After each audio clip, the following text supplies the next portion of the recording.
Welcome to another Chef Knives to Go Quick Look product review. I'm Steve Gamache, and what we're looking at this time is the Konosuke Keiai NT Gyuto 240mm knife. So, as is kind of their custom, the core steel is a proprietary stainless blend. You can read a little bit about it on the Chef Knives to Go product page. The heat treat's about 61 to 62 Rockwell on the core steel. And what they've got is a stainless layered Damascus cladding on either side of that core steel, which does wrap around the top.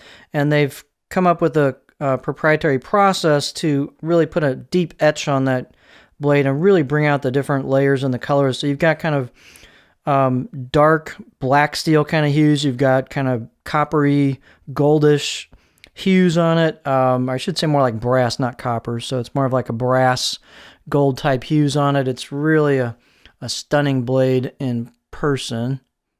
Get a good look at it there. So this is a really, really interesting looking knife. It's one of the more dramatic knives that I've seen, and I've seen quite a few. The weight on these and the dimensions and stuff is going to vary a little bit, but this one's 190 grams or 6.7 ounces. Edge length is 247 on the edge, or about 9.7, so it's an oversized 240, so it's a pretty good sized knife. Overall length about 16.2 inches, and the spine thickness, these are very thin, about 1.7 millimeters, and pretty much just hold that until the last inch and a half or so, where it thins up pretty skinny towards the tip. Blade height is pretty generous at 51 millimeters. You've got a kind of a medium thick, or I shouldn't say thick, but a medium whitish neck, but you still got lots and lots of board clearance on there. Tons of board clearance.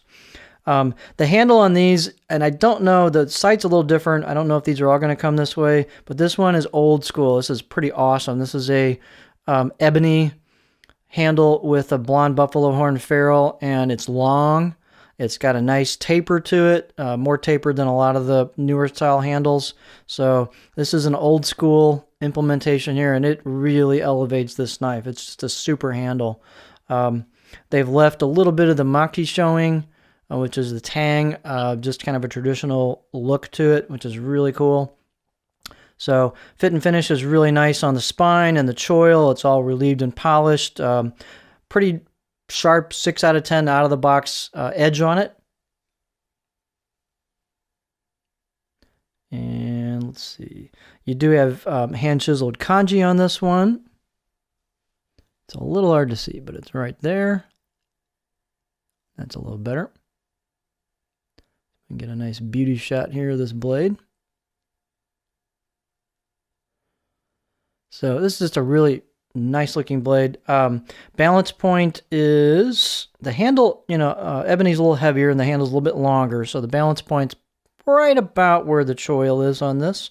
So that gives it a really nimble feel. The blade is really thin, so it does have a little bit of flex to it. It's not super stiff. Performance-wise, these seem to respond best to aggressive use. Part of that could be the etching on it, grabbing food a little bit, so you can't be dainty with these, and I've kind of heard that comment from some of the people that have used the 210 in a pass-around. So, again, it's not something you're just going to use really lightly and have it fly through stuff. You have to kind of give it some oomph and use it a little more aggressively to take advantage of it. That could change if the finish wears a little bit as you use the knife, but it's just a beautiful, beautiful knife. So anyway, there we have the Konosuke Keiai NT Gyuto 240mm knife.